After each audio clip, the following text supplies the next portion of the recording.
그리고 우리는 예수님께 붙은 지체들이요. 어떤 사람은 눈의 역할, 어떤 사람은 입의 역할, 어떤 사람은 손의 역할. 이렇게 우리는 예수님께 다 붙은 지체들이란 말이에요.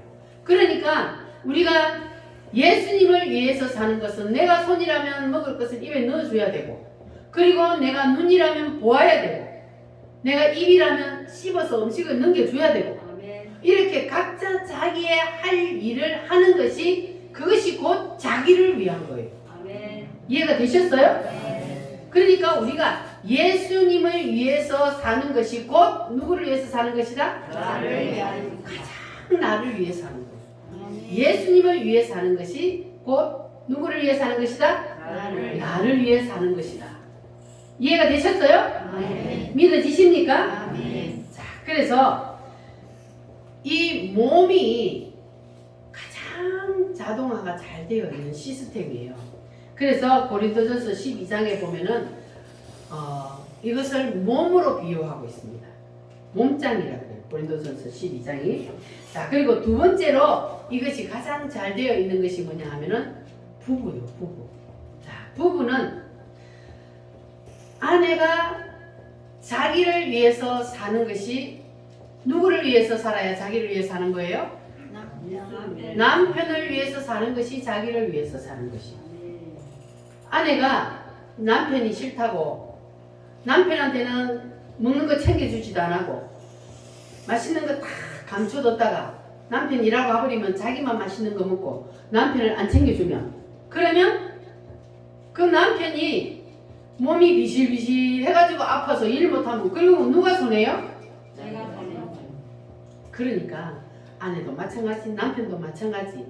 나를 위해 사는 것은 곧 남편을 위해 사는 것이요, 아내를 위해 사는 거예요. 아내가 병들면 곧 누가 손해요? 남편이 손해요. 그러니까 나를 위해서 사는 것은 곧 남편을 위해 사는 것이 나를 위해 사는 것이고, 아내를 위해 사는 것이 곧 나를 위해 사는 겁니다. 할렐루야.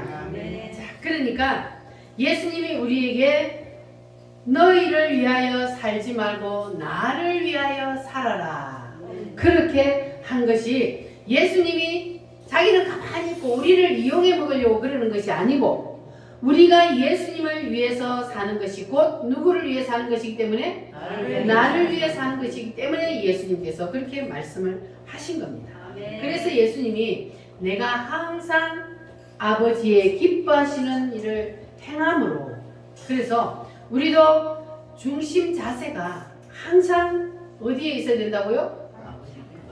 아버지 하나님이 기뻐하시는 일, 거기에다가 우리가 중심을 맞춰야 된다고. 그러면 아버지 하나님이 기뻐하시는 일이 뭐라 그랬어요? 예수님을 위하여. 사나 죽으나 우리는 모든 것을 다 예수를 위하여. 그래야만이 하나님이 함께하는 역사가 나타나는 거예요. 할렐루야. 그래서 우리에게 하나님이 함께하시는 역사가 만약에 나타나지 않는다, 그러면 그거는 뭐 때문에 그래요? 내가 예수님을 위해서 살지 않는다는 거예요. 예수님을 위해서 살지 아니하고 자기 욕심을 위해서 사는 것. 그렇게 되면은 하나님이 함께하는 역사가 나타나지 않는다는 거예요. 그래서 우리가 예배하고 찬송하고 기도하고 주님이 기뻐하는 모든 것을 할지라도 그 앞에 뭐가 붙지 않으면, 예수님을 위하여가 붙지 아니하면, 그러면 하나님이 함께하는 역사가 세게 나타나지 않는다는 것을 여러분 기억하시기를 바랍니다. 할렐루야. 그래서 우리가 하나님이 기뻐하시는 그 일을 늘 우리가 하면, 그러면 하나님이 함께하는 역사가 반드시 나타나게 될 줄 믿습니다. 할렐루야. 이제 내가 살아도 찬송하면 되겠습니다.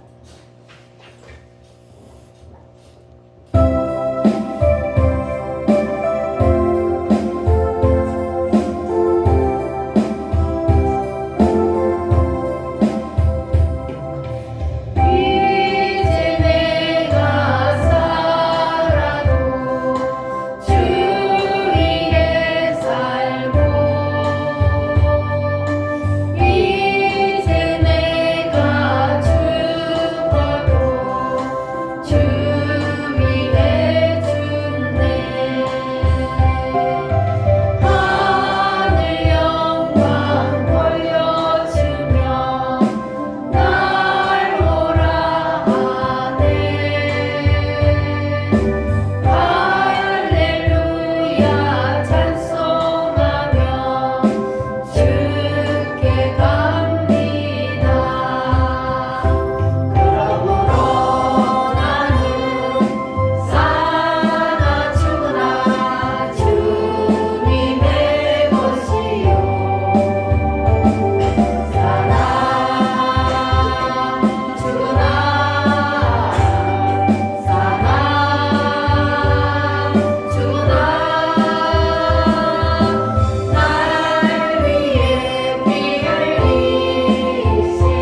항상 나를 위하여 사는 것인 줄 믿습니까? 네. 자, 그리고 또 한 가지 우리가 알아야 될 것이 있습니다. 성경의 위대한 사람들도 보면은 항상 함께 하시는 것이 좋은 일만 함께 하는 게 아니에요.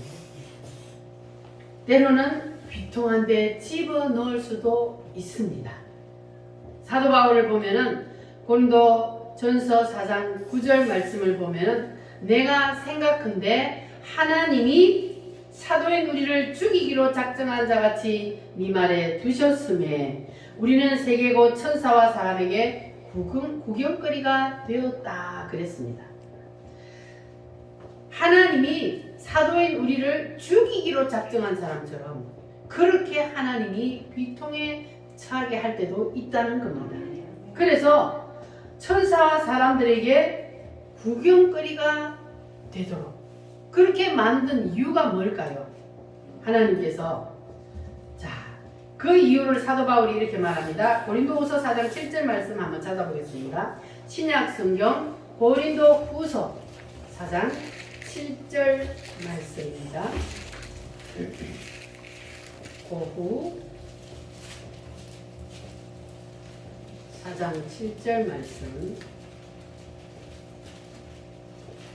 자, 왜 하나님께서 사도들을 죽이기로 작정한 자같이 미말에 두시고 천사와 사람들에게 구경거리가 되게 하였는가? 고린도후서 4장 7절 말씀 다 같이 읽겠습니다. 시작. 우리가 이 보배를 질그릇에 가졌으니 이는 심히 큰 능력은 하나님께 있고 우리에게 있지 아니함을 알게 하려 함이라. 아멘. 하나님이 아니면 아무것도 할 수 없다는 것을 알게 하게 하시려고. 우리는 아무것도 아니다. 하나님이 아니면 우리는 아무것도 할 수 없다는. 사도들이 그렇게 능력을 행하고 하나님의 큰 일을 행하는 것도 누구 때문에? 하나님이 함께 하시기 때문에, 하나님이 그 속에서 역사하시기 때문에 하는 것이지 인간들은 아무것도 아니다는 것을 깨닫게 하기 위해서. 왜냐하면 사람은 자꾸 높이 올라가면 교만해지기 때문에. 그래서 하나님께서는 때로는 비통한 데다가 집어넣을 수도 있다는 거예요. 왜? 인간은 아무것도 아니라는 것을 깨닫게 하기 위해서. 그러나 그것도 하나님이 함께 하시는 거예요. 할렐루야. 그래서 하나님이 아니면 우리는 아무것도 할 수 없다는 모든 중심을 하나님께 두기 위해서. 그래서 하나님께서 때로는 비통한 데 처하기도 하시고 미말에 두시기도 하시고 그렇게 하신다니까. 여러분들도 세상을 살다가 혹시 비통한 일이 생길지라도 여러분 낙심하지 마시고 누구를 위하여 살면? 예수를 위하여. 예수를 위하여. 중심을 오직 내가 사는 모든 것의 중심이 예수를 위하여 살면, 그러면 하나님께서는 또 우리에게 놀라운 은혜를 베풀어 주십니다. 할렐루야. 그러니까 우리가 비통에 처하면 그때는 빨리 뭘 깨달아야 돼요? 아, 내가 예수를 위하여 살지 않았구나. 나를 위하여 살았구나. 이렇게 빨리 깨닫고 회개하고 돌아오시면 되는 거예요. 할렐루야. 그래서 우리가 하나님 앞에 모든 것을 다 내려놓고 하나님이 계시지 아니하시면 나는 아무것도 아니라는 것을 여러분 깨달아야 돼요. 하나님이 오늘이라도 우리의 생명을 거두면 우리는 우리 마음대로 아무것도 할 수 없다는 걸 여러분 아시잖아요. 그러니까 모든 것은 하나님 손에 달려있고, 그래서 모든 것의 중심이 하나님께로 두어야 되는 거예요. 그래야만이 예수님처럼 하나님이 항상 나와 함께 계시고 나를 혼자 두지 않으셨다. 그렇게 우리도 고백할 수 있는 겁니다. 할렐루야. 그래서 여러분들 모든 것들을 다 따라합니다. 예수를 위하여, 예수를 위하여, 예수에 위하여, 예수에 위하여, 예수의 것으로, 예수의 것으로 이렇게 여러분 목적을 삼고 사시기를 바랍니다. 아멘. 그렇게 되면은 여러분에게도 하루의 삶이 하나님이 함께 하시는 역사가 태풍같이 강하게 나타나게 될 줄 믿습니다. 아멘. 할렐루야. 다 같이 기도드리겠습니다. 주님 나의 심령을 만져 주시옵소서. 주님께서 나와 함께 계심을 늘 체험하고 살게 하여 주시옵소서.